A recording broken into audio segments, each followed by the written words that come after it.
Well, first off, good afternoon, everyone, or technically still good morning. And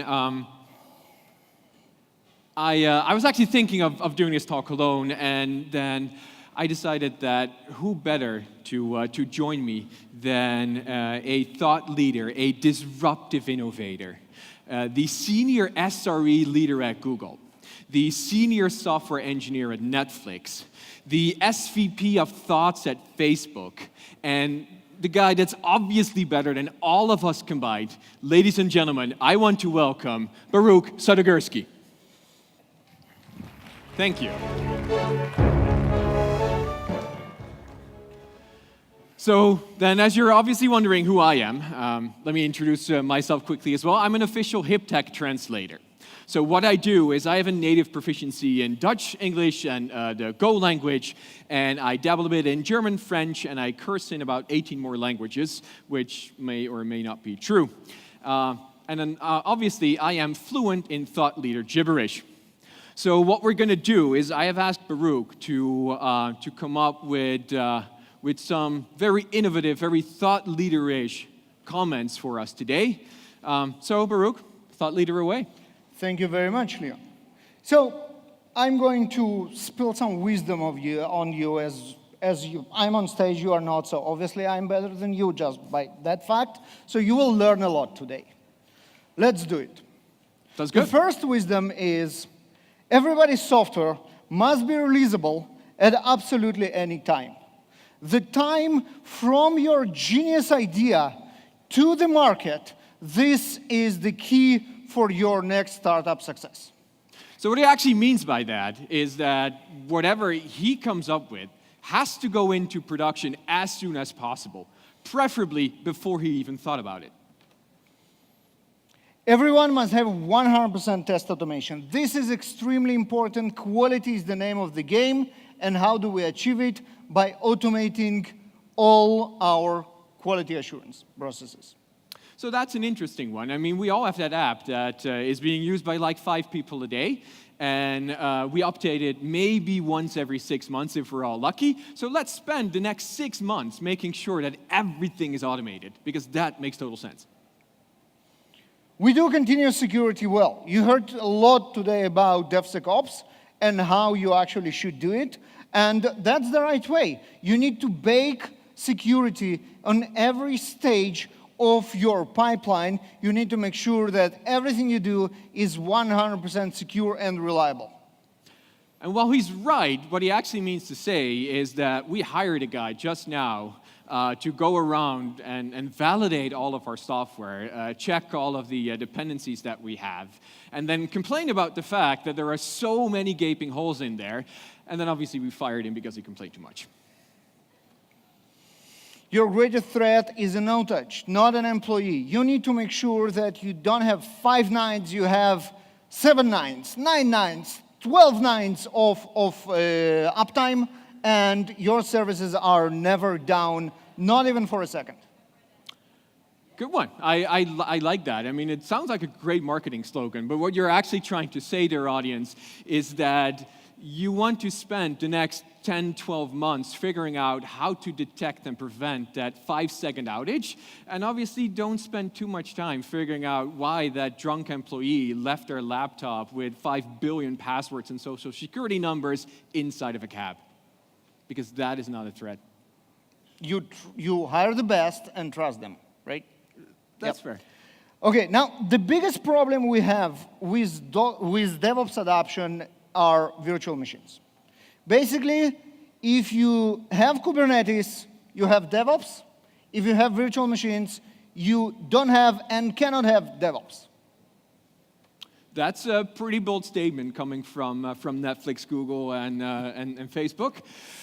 So what you're trying to say is that we should absolutely take all of the efforts that we've done over the last 5, 10 years, throw it away, start from scratch by containerizing everything. Makes perfect sense. Kind of does. All right. You are a beautiful, unique snowflake, as are your problems. No vendor could possibly understand them, because if someone that works for the vendor could possibly understand your problems, it probably will work for us by now. So you're right. I mean, vendors probably don't understand you, but the thing is, we all build software to help you solve your problems. And your problems might not be as unique as you think they are. The most important, you need to go for a talent. And the talent exists in one place only on this planet, and that's San Francisco. Which is obviously a very terrifying thing to say while we're standing here in Charlotte. And obviously thinking about the fact that literally every disaster movie that Hollywood has produced so far has a scene of San Francisco being destroyed by whatever monster, earthquake, or terrifying threat there is. Not to mention the fact that San Francisco is so incredibly expensive that, yeah, we should spend all of our money renting a top floor suite in the highest building that exists. So this is all from us. Thank you very much. Thank you. I hope you enjoyed our talk. They are not sure. That was a bit of... Yeah. Not really, obviously. But it was a good start. Yeah. So my name is Baruch. I'm a Chief Sticker Officer at JFrog. That's my real title. I do have a business card, and that's what makes it real. I also head of developer relations at JFrog. So JFrog does awesome T-shirts, as you can see. And I demonstrate the front. You can demonstrate the back. I'll demonstrate the back. Absolutely awesome. If you still didn't grab one, we have a table right out this door, so don't forget to stop by. We also do awesome software that we also talk about on our table. This is Leon, and he didn't lie. His name is Leon. Yeah, I decided that, the first time I'm going to be at Devops Day Charlotte, I probably shouldn't lie about my name. That wouldn't be such a good idea. So I'm a developer advocate at JFrog, and I help to make developers better. Yeah, so as you already figured out, we are extremely entertaining guys, so you should follow us on Twitter right now. In case you are not sure and you need a couple of more slides, our Twitter handles are on the bottom of every slide, so you won't forget. Very important, actually the only slide that you need to take a picture of is this one. So we prepared a special page for you. It's at jeffrog.com/show notes. There is a dedicated landing page for this talk. The slides are already there. We are recording this talk, and the video will be out by tomorrow if I didn't screw up with the AV. All the links, everything we are going to talk about is already there.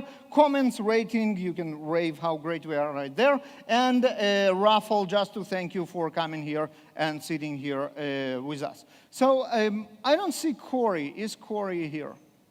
No. OK, so I wanted to thank him. He's not here. Screw this guy.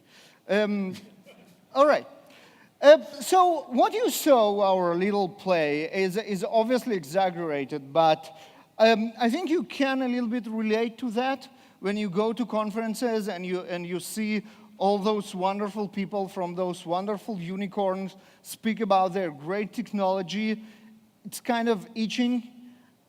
Is it really that way? Should we do what they do? How horrible is it what we are doing comparing to them? And to understand this phenomena, we need to go back in time. Before we do that, can I ask the audience a question? How many of you have been to a tech conference like this and walked away thinking, this is such awesome technology, I totally need this tomorrow? I'll be honest, definitely me. Okay, good. Yep. So the vast majority. That's nice. Yeah. And to understand this phenomenon, how we got here, we need to go back in time almost 100 years to the late 30s, the early 40s of the 20th century, to the Pacific Ocean. There are a lot of islands there, small ones. People are living on those islands. 100 years ago, they weren't really advanced, and they were living their lives, and then some strange things started happening. Anyone? What strange things started happening? Yeah, no, I already gave it away. Okay. Yeah. Never mind.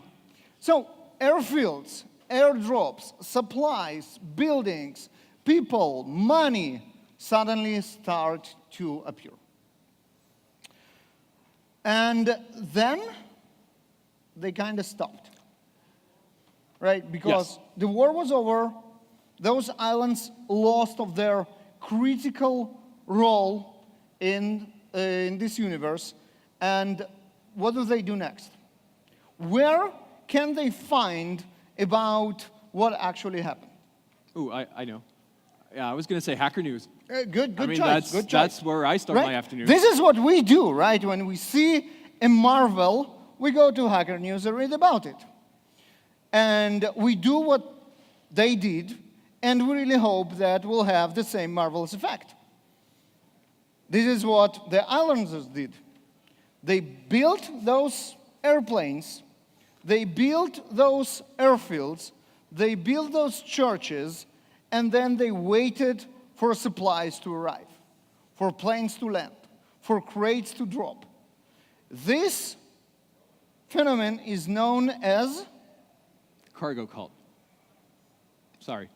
We were asking the audience. Yeah, I tried. Okay. Yeah, cargo cult. You obviously heard the name. Now you know where it comes from. The cargo is actually this cargo that they expected to get after they build those hay airplanes.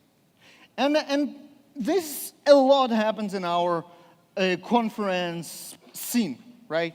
There is a lot of cargo cult out there because you see those people and you kind of, wow, this is so cool. And you go and you'll build your high airplane and you wait for the cargo that will probably never arrive. How do we go about it? How do we battle this cargo cult? That's a good question. And actually, technically, there are 4 questions. 4 questions that will help you realize whether or not the thing that you're looking at is more on the cargo cult side of things, or as actually that unique thing that's going to help you trend and be the best organization that you can be. First one, and I think that's one of the most important questions, is my organization or is my team actually ready to adopt that new technology? Are we fundamentally ready to do DevOps? Are we fundamentally ready to do Agile? Are we ready to go full-blown into Kubernetes? The second question is it even a good tech, right? So there is someone on stage praised about some framework that they wrote, and they claim that it's amazing. They have those shiny slides. Is it really amazing? Or it's some niche technology that they just invented, no one ever uses it, and it sucks? Could be. So the third question is, what do I gain from adopting this technology? I mean, as we spoke about in the beginning, there's a lot of stuff that you might not have to do, simply because the gains that you would come from adopting it aren't going to propel you forward. And you know what? Even if you gain from that technologically, your uptime improved from 5 nines to 6 nines. Your time from idea to release moved from 1 hour to half an hour. Is it even beneficial for the business, the investment that you are going to put into this, adopting this technology? Is it really, obviously, you know what, maybe containers have a smaller footprint than virtual machines. Is it really relevant to my company, business-wise, to do this transition now? Will we be able to return our investment? Now, the problem with the bottom 2 questions is that they are extremely context sensitive, right? It depends on your technology that you are using today, and it depends on, obviously, your business and your position in the market, your windows of opportunity, and what's not. But the first 2 we can actually talk about. So let's go and try to talk about how we go about answering the first 2 questions. So is my organization or team, is it ready to adopt new technology? And obviously, in order to fundamentally assess that, there is a specific tool, and that tool is called a maturity model. So Martin Fowler, I think, has one of the best, hands down probably, the best the definition of what a maturity model is. A maturity model is a tool that helps people assess their current effectiveness, right, of a person or a group. Whoa, that was very loud. That was loud. Yeah, that was also loud. Can we kill the sound from, I guess that helped. When you do that to the AV guys, it helps. All right. And basically, yeah, assess the effectiveness and kind of where you are. The problem with maturity models, people hate them. I don't know, how many of you tried to do maturity model?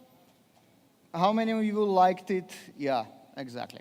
I actually liked it. Yeah, you are a process geek, and you are a unique snowflake. Thank you. And I enjoyed very much because I hate process.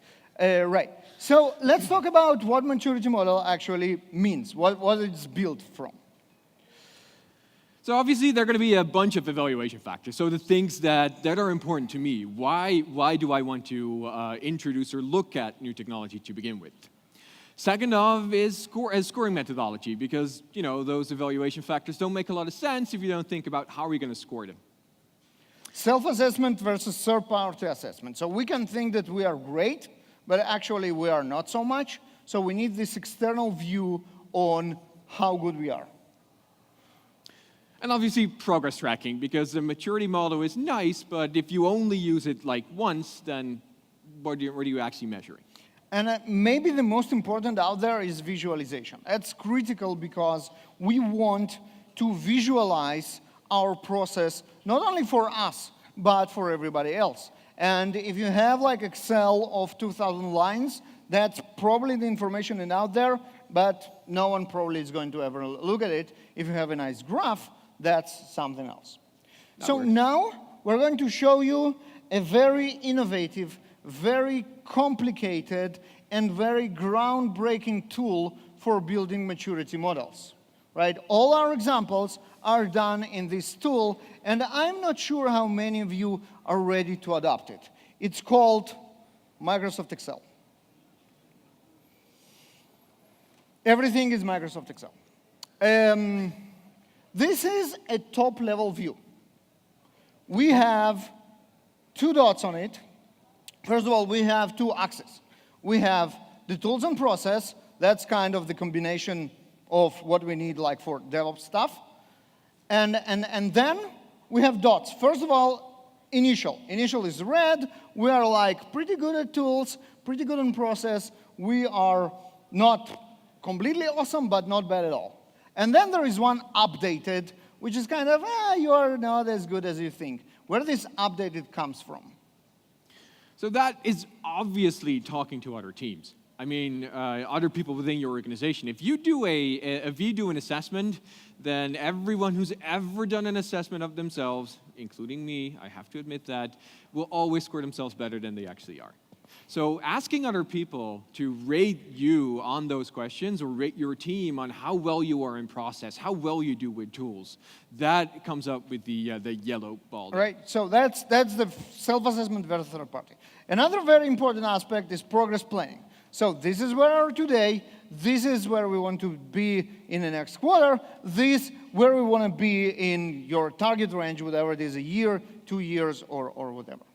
Another very important aspect is a healthy competition, right? So you have your team C, you're kind of here, and the other teams are elsewhere, and...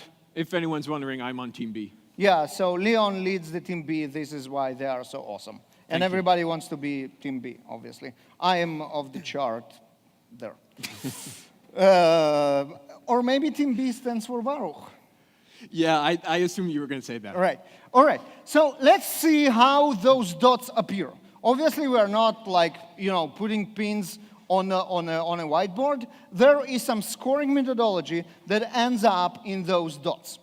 And the scoring methodology is actually breaking down all the tools that you have or want to have and what they do, and all the processes that you have or want to have and how they work, and then score yourself on this range. So here's an example. We're talking about Devops section, on-demand releases. On-demand releases is kind of a group of tools and techniques. We're talking about tool, and the tool that we are assessing is something that allows your builds to be configured and published and consume artifacts from artifact management system in a consumable format. And there are some tools, one of them actually rhymes with artifacts and called Artifactory, but there are others as well, obviously. Yeah, and then you go and you break down all the requirements. Artifacts can be published in controlled environment. Yes, no, partial. Artifacts are published in standard consumable format. For example, Maven, Docker registry, etc. Yes or no partial, etc., etc. You do that for tools. And you do that for process. So for example, here on the on-demand releases, we have the process, build artifacts that are released to customers, and we forgot a space there, are managed and governed. Things like artifacts pass all the necessary quality checks and tests prior to promotion to release, which is obviously very important. And yes, we do that. And then you go like, yes, no, or partial. You got the idea. You got the idea. There is a different approach which has some other benefits, and that's listing those categories and then having all those yes, no, partial summarized to a very precise number.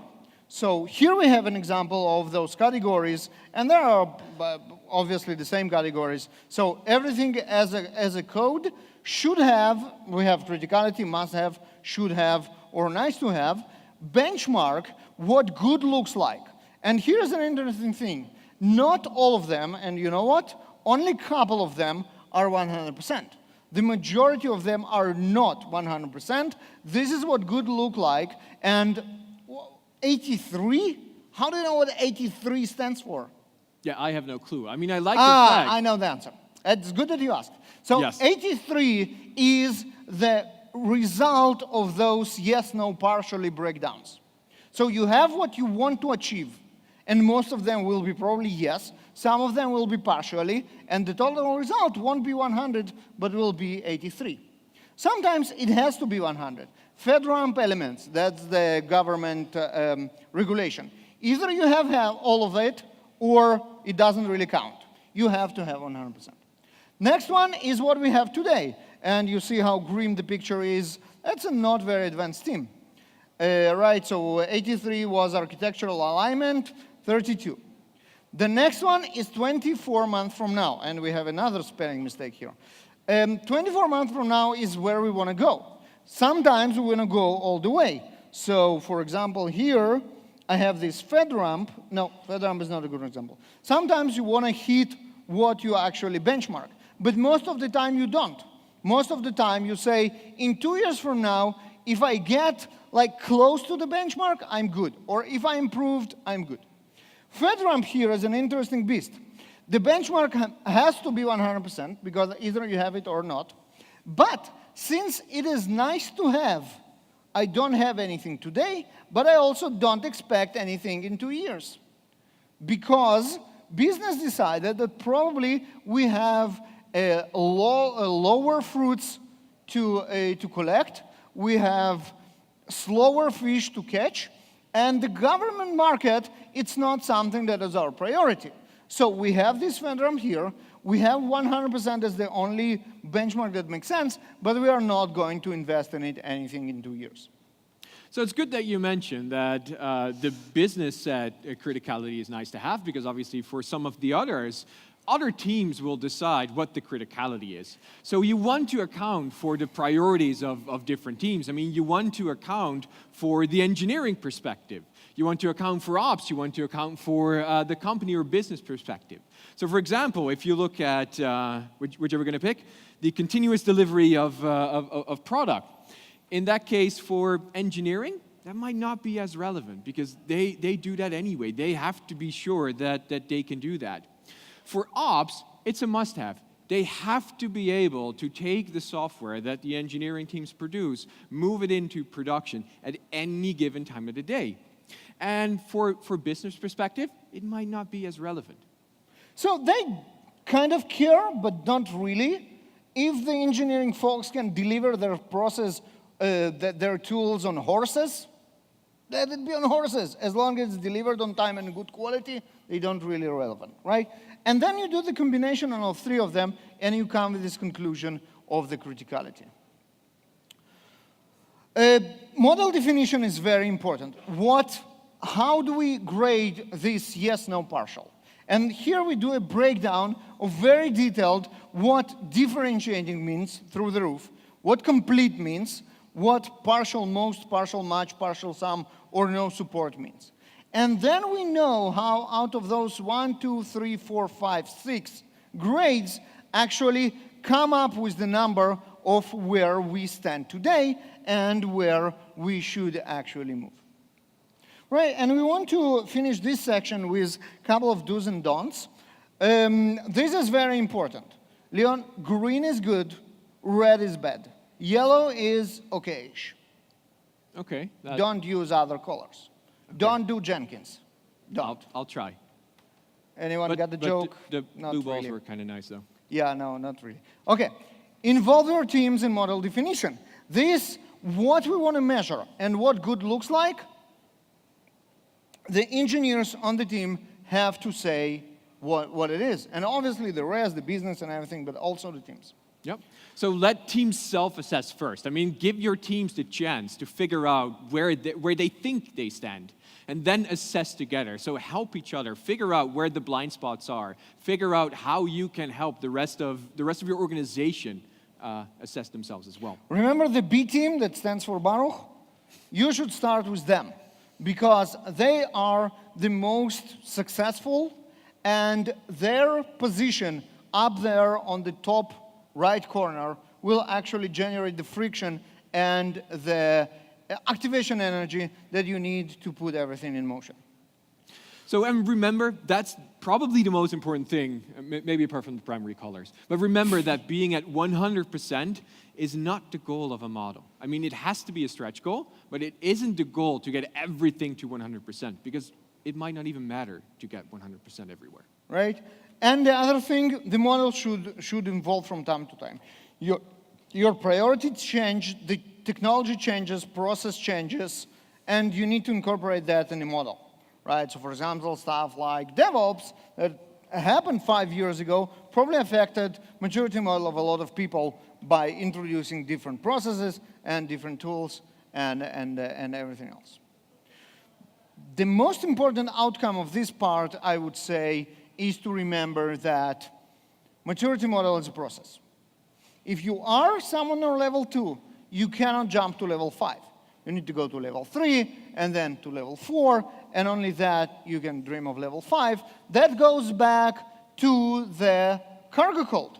Cargo code is being on level 2, coming to a conference, hearing from someone of level 5, and saying, well, I'll go and implement it this Monday morning. Not going to happen. That's a recipe for disaster. So second question that we want to talk about is it even good technology? I mean, is it good when some company stands here on stage and talks about the framework, the technology, the language that they've built? Is it good for you? And there are a number of ways to learn about the technology. The first, and I think the most popular and most straightforward, is check what the analysts say. And there are a lot of them. There are Forrester, Gartner, IHC, IDC, tons of them. Some of them more respectable, the other are not. I guess one of the kind of the standards de facto in our world of going around about technology is obviously the Gartner Magic Quadrant, right? And then you go from, okay, we have ability to execute and completeness of vision. Basically, do they have money? Do they have good ideas? And obviously, companies with money and good ideas are here. Companies with only money but no good ideas are here. Companies with ideas and no money are here. And this is what they call the niche players, basically shitty tech. And no money. And no money and shitty tech and no ideas. Gee, that's a populated quadrant here. It kind of is. The others have other means to express the same, and it only differs from the Magic Quadrant to the level that they cannot be sued for plagiarizing the Magic Quadrant. So this is a Forrester wave. It's absolutely the same, just looks different. From current offering from weak to strong, that means do they have money by selling what they have? And strategy from weak to strong, it means do they have the good ideas for the future? And the good technologies are here in the leaders, and the shitty tech is where it should be. That's probably true. Another way to go around it is the Gartner Hype Cycle. Gartner Hype Cycle actually is a true cycle for the majority of the technologies. We start here, up. Oh, there wasn't. Yeah, sorry. We start here with the technology trigger, and then everybody are, oh, this is so great, Docker, Docker, Docker. And they're like, oh, they require root for everything. And then they're like, well, we can actually use it if we use it right? That's the curve. Which kind of happens every time we go to conferences. We all start with the technology trigger thinking, oh my God, this is awesome, I totally need this. Then on Monday morning, we start implementing, and then by Tuesday or Friday, we figure out this is the most terrible technology I've ever seen in my life. Then we practice a bit more, get a few updates of the tech itself, and then we end up somewhere that we're thinking, hey, this might actually be a useful technology to solve our problem. So that was a hype circle in a week, basically. Now, the problem with those guys is that they are all pay to play, right? You need to be a Gartner customer to even be considered for the quadrant. They eventually can put you in the corner that you don't want to be, but until you pay, you won't even be on the quadrant. So you didn't see Artifactory there. We are not customers of Gartner. They don't know about us. You don't know about us. Is it true? Not so much. There are other sources which are neutral and respectable. One of them, I think the most important, is ThoughtWorks Technology Radar. Any ThoughtWorks people in the crowd? Oh, yes, we have one. Oh, No. All right, almost. They usually are in Devops Day, so we expected to meet them here, but they're not here. Too bad. This is amazing, right? Because here they rate technology by their consultants with their experience, and what they have is, no, you don't see it. Is not showing up. And we don't have time. Ah, Basically, okay. go there. There are 4 different aspects: techniques, tools, platforms, and frameworks. For each and every one of them, they have what does it call it? Adopt, trial, assess. hold, and assess. Yeah, right? Which basically means, again, what you should do, right? Adopt it now. Trial, check if it works. Assess, express interest, read about it. Hold, forget about it. And if you play with it and you kind of put their technologies that you know, you can validate if what you know about the technologies kind of aligned with what they do, and if it does, it means that they are useful for you. And just to recap, again, the 4 questions, this is how you battle your cargo code. Is my organization ready to adapt a new tech? Maturity models. Is it even a good tech? Do some Googling, use analytics cautiously, use technology radar. So what do I gain from adopting this technology? Is it going to solve my problem? Am I going to be better as a company by using the technology? And last but certainly not least, is the technology good? Is it a good solution to the problem I have? Am I that unique snowflake that may or may not have to should use that technology? And with that, thank you very much. Just to remind you, the show notes, jeffrock.com/show notes. I'm at Baruch on Twitter.